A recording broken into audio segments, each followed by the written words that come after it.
La grève, même si des médiateurs interviennent pour résoudre les divergences qui les opposent à l'État du Sénégal. L'État qui, pendant ce temps, justement, annonce un report de la rencontre avec les acteurs de l'éducation. Initialement prévue demain jeudi, elle se tiendra finalement vendredi 25 février à 10h. Remous dans le secteur de la santé à Bambey. Les agents sanitaires du département ont observé un arrêt de travail pour dénoncer l'insécurité grandissante à laquelle ils sont confrontés. La Fédération des syndicats de la santé, elle, annonce une grève générale les 3 et 4 mars prochains. Ses affiliés exigent plus de considération. Le calvaire pour les transporteurs sénégalais et maliens. Les pertes subies à cause de l'embargo sur le Mali se chiffrent à des milliards. Il lance un SOS aux autorités des deux pays voisins. Et puis, jour de tristesse ce mercredi en Turquie après les funérailles d'Hayrettin Eren, chef de la branche des opérations spéciales de l'armée turque. Le président turc Erdogan a réservé un hommage spécial à cet homme de confiance décédé hier en pleine inauguration du stade Abdoulaye Wade de Diamniadio. Voilà pour les titres, le développement c'est tout de suite.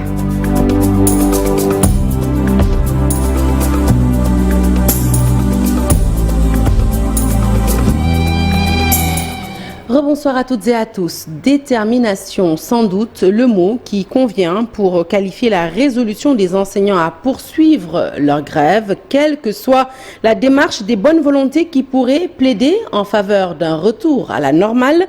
Regroupés au sein du G5, ces syndicats actuellement en tournée avant la rencontre avec les autorités prévue ce vendredi ne décolèrent pas. Ils sont résolus et réclament l'harmonisation des salaires à tous les niveaux. Les propos sont d'Abdou Fati. Je vous propose justement de l'écouter au micro de nos reporters Boubacar Diassi et Lamine Mandian.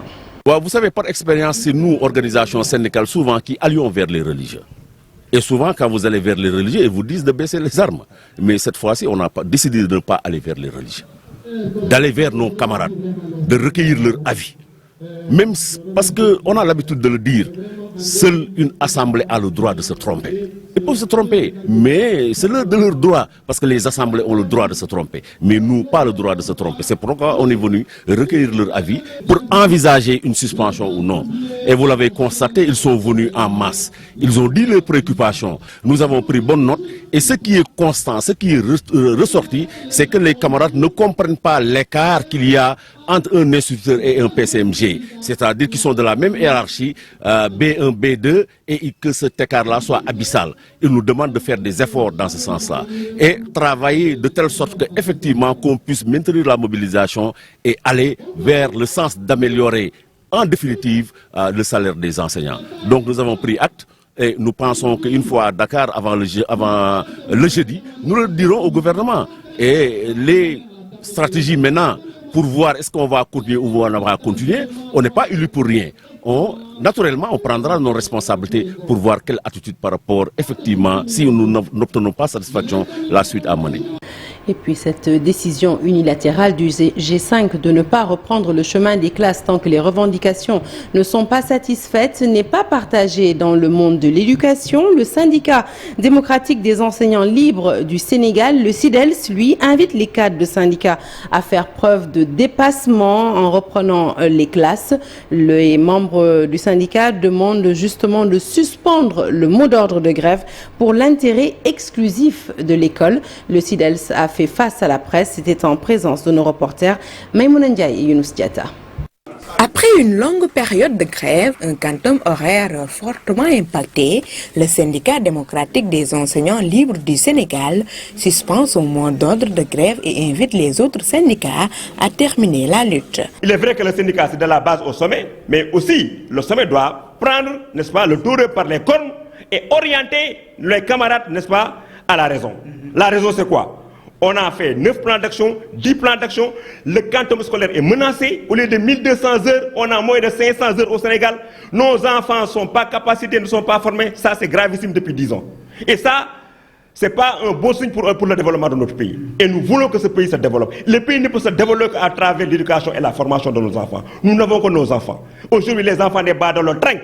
Ils sont dans les rues. Ils sont menacés. N'est-ce pas? Ils lancent des cailloux pour déloger le privé, etc. Il faut arrêter tout ça. Retourner dans les classes, ce n'est pas une faiblesse. retourner et continuer les négociations. Toutefois, le syndicat souhaite des augmentations nettes sur les indemnités. Il faut doubler le logement. Parce qu'aujourd'hui, à Dakar, on ne peut pas avoir un logement avec 100 000 francs. Ça, tout le monde le sait. Tout le monde le sait, c'est un secret de polichinelle. Avec 100 000 francs, on peut pas avoir un logement. Et aussi, en augmentant l'indemnité de logement, il ne faut pas hiérarchiser ou bien moduler cette indemnité. Il faut donner ça à tous les enseignants. En attendant la reprise effective des enseignements, ces enseignants réclament plus de considération qui passe forcément par la sincérité dans les discussions entamées avec l'État. Et comme vous venez de l'entendre, pour taire justement toutes ces divergences, l'État avait prévu de rencontrer les enseignants. Une rencontre initialement prévue ce jeudi 24 février et qui est reportée au vendredi 25 février 2022 à 10h, apprend-on dans un communiqué du ministère de la Fonction publique et du renouveau du service public parvenu à notre rédaction. Le ministre de la Fonction publique informe pour des raisons calendaires que la rencontre initialement prévue avec les syndicats d'enseignants du G7, initialement donc prévue le jeudi 24 février, est reportée au vendredi 25 février à 10h. Remous dans le secteur de la santé. À Bambey, les agents dans les différentes structures du département ont observé un arrêt de travail pour fustiger le manque de sécurité dont ils sont victimes sur leur lieu de travail. L'attaque du poste de santé de Keur-Sambakane a fait déborder le vase. Ils demandent l'affectation d'agents de sécurité au niveau des structures sanitaires. Babacar Diouf.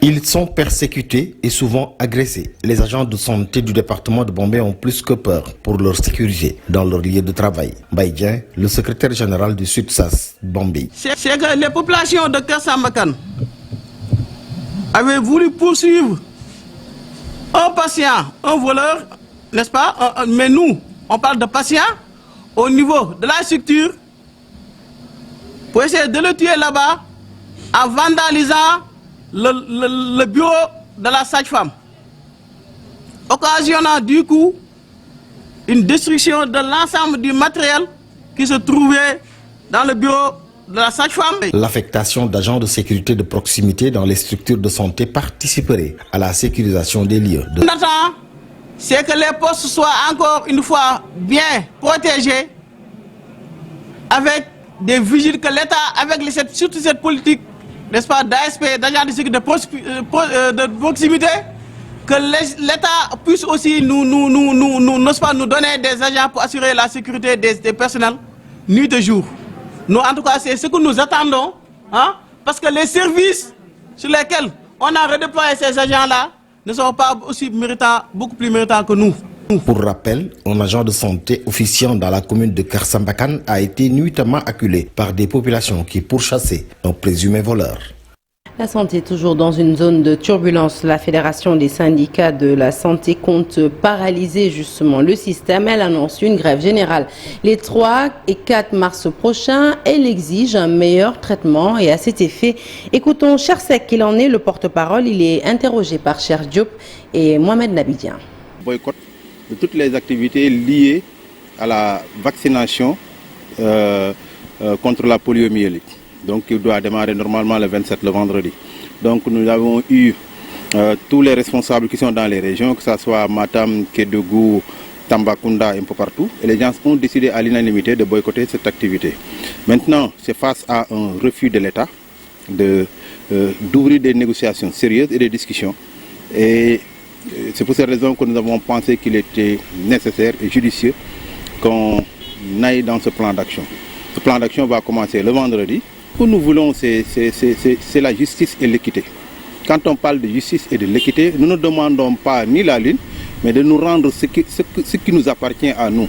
Allez, nous restons dans le domaine de la santé, mais cette fois-ci pour vous annoncer une bonne nouvelle. Elle concerne la pandémie à Covid-19 avec des tendances à la baisse qui se confirment de jour en jour et qui font dire au professeur Seydi que le Sénégal n'est plus loin du bout du tunnel. Une visite des volontaires du Révocap au service des maladies infectieuses et tropicales de Fann a permis de découvrir les différents compartiments du nouveau centre mis en service au mois de février 2022. Le compte rendu est signé à Melatan Baresso. La pandémie de Covid-19 baisse d'intensité au Sénégal, c'est du moins les assurances du professeur Moussa Seydi. La situation n'est pas inquiétante. Au contraire, nous devons être convaincus que le bout du tunnel n'est plus très loin. Cette visite guidée au service des maladies infectieuses et tropicales de Fann a été une occasion pour aborder la question avec le professeur Seydi. Nous avons très peu de cas et cette situation se maintient depuis plusieurs semaines. Sans compter qu'on sait que Omicron circule très rapidement. Donc beaucoup de personnes ont déjà été infectées par Omicron. Ce qui fait que certaines personnes sont immunisées suite à une vaccination, d'autres sont immunisées parce qu'elles ont eu à être infectées par le variant Omicron. On peut donc espérer très rapidement qu'on atteigne ce que l'on appelle l'immunité collective, ce qui devrait nous permettre de passer très rapidement à une vie normale. Une tendance à la baisse, oui, mais le chef du service des maladies infectieuses et tropicales tient à apporter des précisions. Passer à une vie normale ne veut pas dire que la maladie aura complètement disparu du pays. La maladie sera là, certainement pour encore des décennies, mais on pourra vivre avec cette pathologie sans que nos habitudes ne soient grandement perturbées. C'est d'autant plus évident qu'un vaccin efficace existe. Et on connaît mieux la dynamique de la maladie. On connaît les périodes durant lesquelles il y a beaucoup plus de cas. Professeur Moussa Seydi, qui a reçu la visite du réseau des volontaires communautaires en appui au personnel de santé, s'est également prononcé sur la campagne de vaccination contre le Covid-19. Et comme vous venez de le voir sur ces images, le Révocap, c'est le réseau des volontaires communautaires en appui au personnel de santé. Il est initiateur de cette visite au service des maladies infectieuses et tropicales. La députée Mariam Sodaniaï, coordinatrice du pôle sensibilisation, a tenu à rappeler les objectifs visant à faire vacciner le maximum de Sénégalais contre la Covid-19. Nous l'écoutons toujours au micro d'Aminata Mbaresso. Nous avons lancé une campagne intitulée Dem Ñakku Ji. Cette campagne a pour objectif d'inciter 2 millions de Sénégalais à aller se faire vacciner. Donc depuis là, on est en train de mener ces activités. Je donne juste un exemple. Au mois de juin, lorsque nous lancions cette campagne, nous en étions à 400 000 Sénégalais vaccinés. Aujourd'hui, nous en sommes à 1 400 000. Je pense que c'est vrai, c'est très faible, mais il faudrait davantage mettre les bouchées doubles. C'est ce qui nous a amené aujourd'hui ici à faire cette visite d'immersion au service des maladies infectieuses et tropicales de Fann.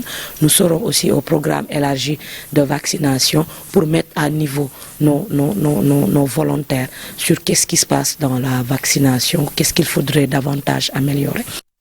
C'est à Thiès que transporteurs sénégalais et maliens se sont donné rendez-vous pour protester contre la fermeture des frontières. En sit-in, ils déplorent l'arrêt total de leurs activités depuis 2 mois, un préjudice qui s'estime à des milliards de francs CFA.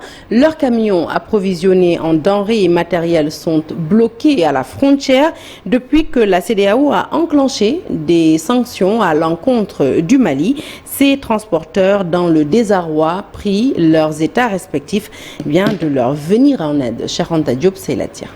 Les exportateurs sénégalais, transporteurs routiers du Sénégal et du Mali, les syndicats des transporteurs se sont retrouvés en assemblée générale ici à Thiès pour protester contre la fermeture des frontières par l'Union africaine. On n'est pas là pour condamner la décision de la CEDEAO, mais on est là aussi pour essayer de montrer une situation très difficile qu'on est en train de vivre. Les importateurs maliens et les exportateurs sénégalais qui étaient en pleine activité en ont chargé beaucoup de camions qui sont entre l'usine et la frontière et devaient assimiler leurs marchandises au Mali.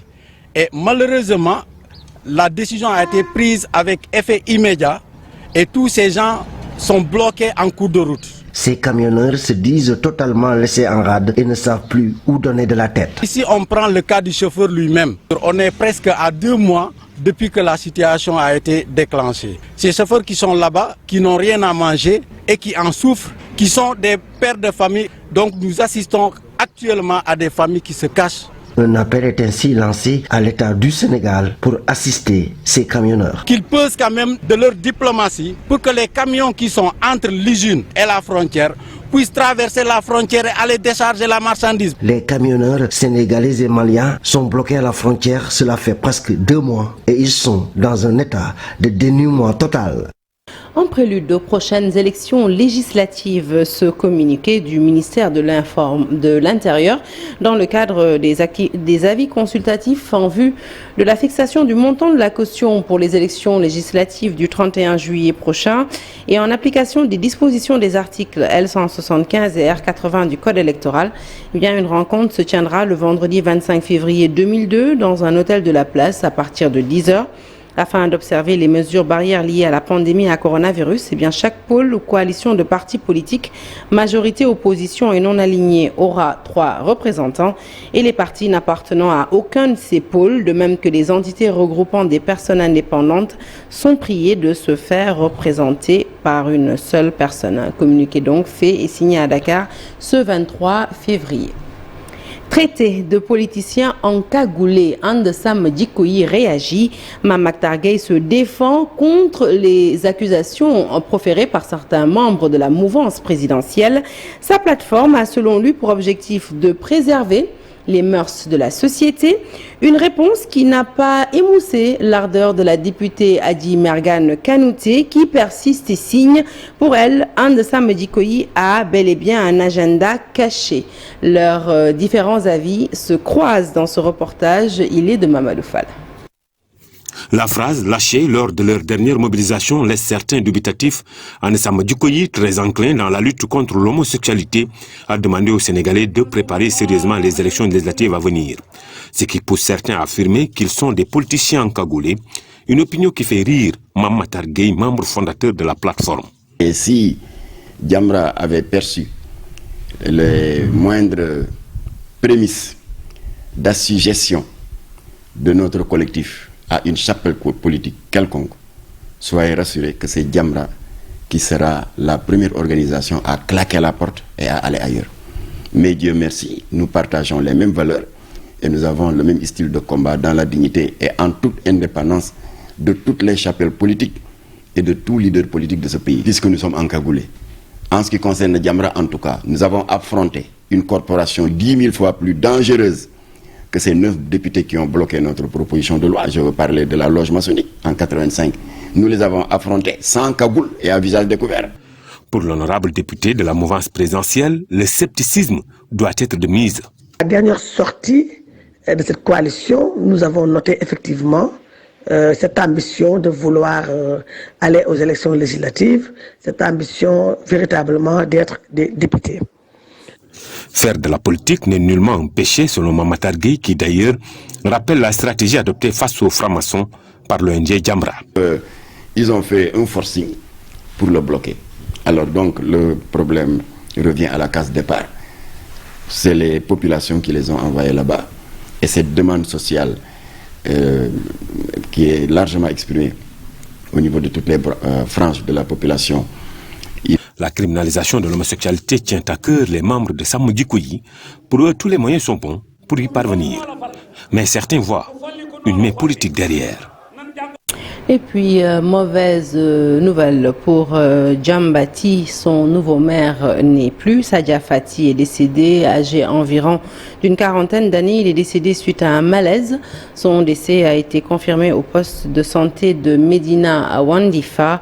C'est la tristesse et la consternation à Djambati. Ses camarades de parti, notamment Mohamed Diaité, le président du conseil départemental de Bunkiling, évoque une grande perte pour la région, mais aussi pour le parti APR. Retour sur l'inauguration du stade Abdoulaye Wade de Diamniadio, l'œuvre d'une entreprise turque, Souma plus exactement. Si naturellement le président turc a effectué le déplacement pour l'inauguration de cette exceptionnelle enceinte footballistique, il a également participé à plusieurs autres activités qui mettent en exergue le partenariat fécond entre le Sénégal et la Turquie. Justement, où en sont les échanges commerciaux entre les deux pays? Eh bien, découvrons quelques éléments de réponse dans ce reportage. Il est signé Marcel Farba Maroun.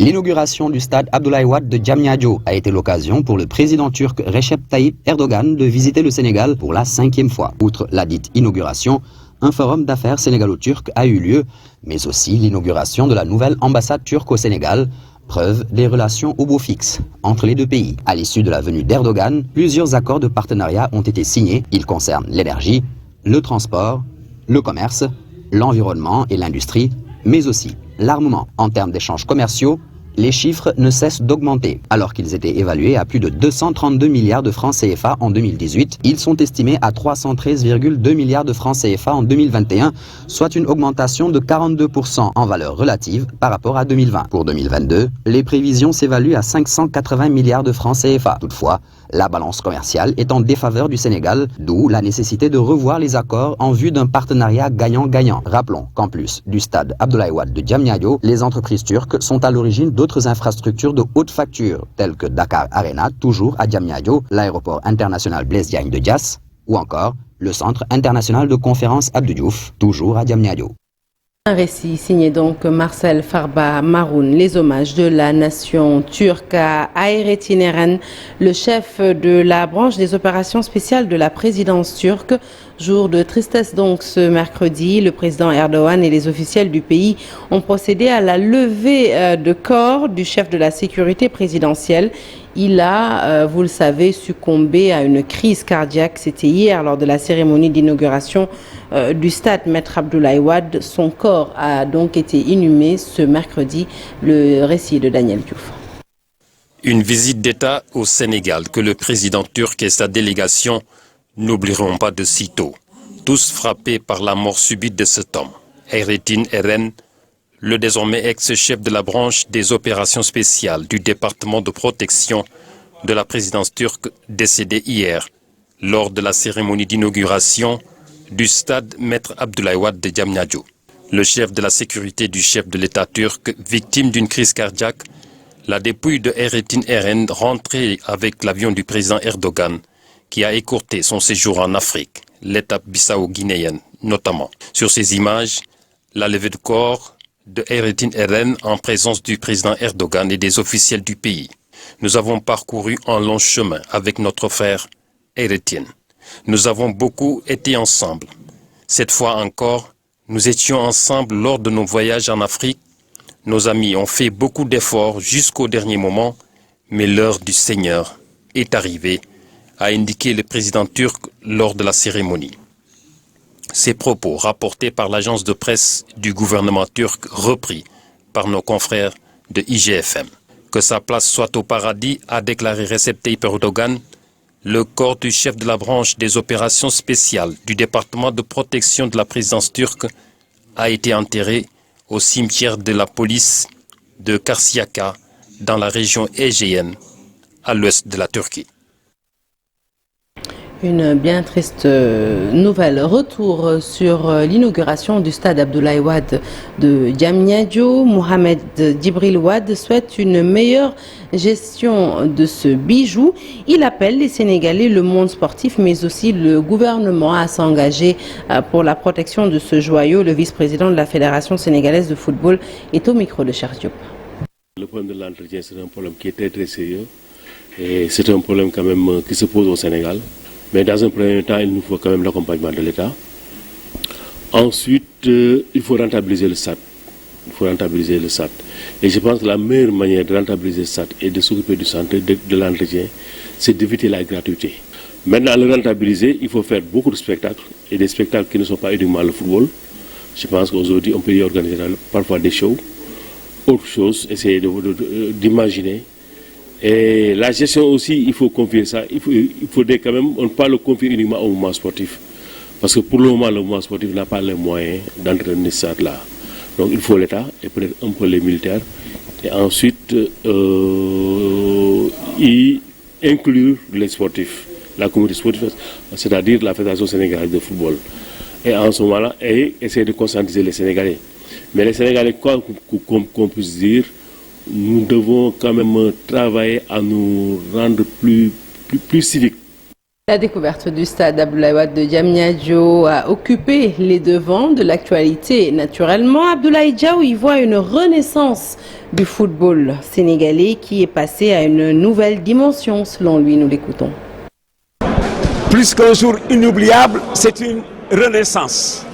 Nous qui avons vécu les stades du passé, en partant de Iba Mar Diop, le parc des sports, ce sont les stades qui étaient là avant les indépendances. Puis, Amitié numéro 1, parce qu'Amitié numéro 1 est devenu par la suite Demba Diop. Amitié numéro 2 est devenu Léopold Sédar Senghor.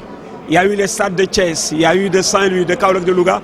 Alors, ce à quoi on a eu droit maintenant est le stade qui balise les voies du monde. Ce n'est pas seulement une renaissance pour les anciens que nous sommes, mais pour l'ensemble du football sénégalais. Heureusement que le Sénégal a gagné quelques semaines plus tôt la Coupe d'Afrique des Nations. Ce stade valide le profil de champion d'Afrique du Sénégal. Crépin Diatta, présent à la cérémonie, se dit très fier du sacre des Lions à Yaoundé. Le milieu de terrain qui n'était hélas pas présent au Cameroun ne voulait pas rater l'occasion à Diamniadio. Nous l'écoutons toujours au micro de nos reporters. J'ai manqué la correspondance et vraiment c'était quelque chose qui m'a fait un boum au cœur. Voilà, je pense que l'essentiel aussi c'est d'être là, d'être présent pour l'ouverture aussi. Comme je n'ai pas pu être là pour la finale, je me suis dit que voilà, les jours de repos que va me donner mon club, je vais profiter pour venir au Sénégal et assister aussi à l'ouverture du stade. C'est une fierté pour moi de voir que on a pu remporter cette Coupe d'Afrique qui nous tenait à cœur, quelque chose sur qui on travaillait beaucoup. Aujourd'hui, ça s'est fait et on prie pour que celle-ci soit l'ouverture pour que d'autres Coupes d'Afrique aussi s'en suivent. Allez, du football, nous passons à la course. C'est du 18 au 19 mars 2022 que va se dérouler la première édition de la course Ultra Trail des Deux-Côtes. Une compétition sur 106 km entre Somone et Lac-Rose, au cœur de la nature, de jour comme de nuit. Une vitrine pour le Sénégal au-delà du sport. D'après les organisateurs, le compte-rendu est signé Chersali Boudjara. Une première au Sénégal, la course Ultra Trail du 18 au 19 mars prochain entre Somone et Lac-Rose en passant par Thiès. Pas moins de 160 athlètes sont attendus dans les 4 épreuves de la compétition. Donc un parcours qui va relier la Somone au Lac-Rose, 106 km. Course de nuit et course de jour, puisque c'est un parcours non-stop, du vendredi 18 au samedi 19 mars. Voilà, beaucoup de concurrents. On a des concurrents internationaux qui vont venir, des Ivoiriens, des Français, des Marocains, des Allemands, et beaucoup, bien sûr, de Sénégalais. Pour cette nouveauté là au Sénégal, l'Ultra Trail, c'est quelque chose qui n'existait pas. C'est une course de pleine nature, une course très très difficile, une aventure humaine incroyable à vivre entre copains, entre potes, entre amis, et quelque chose qui permet de nous dépasser et puis de se maintenir en forme.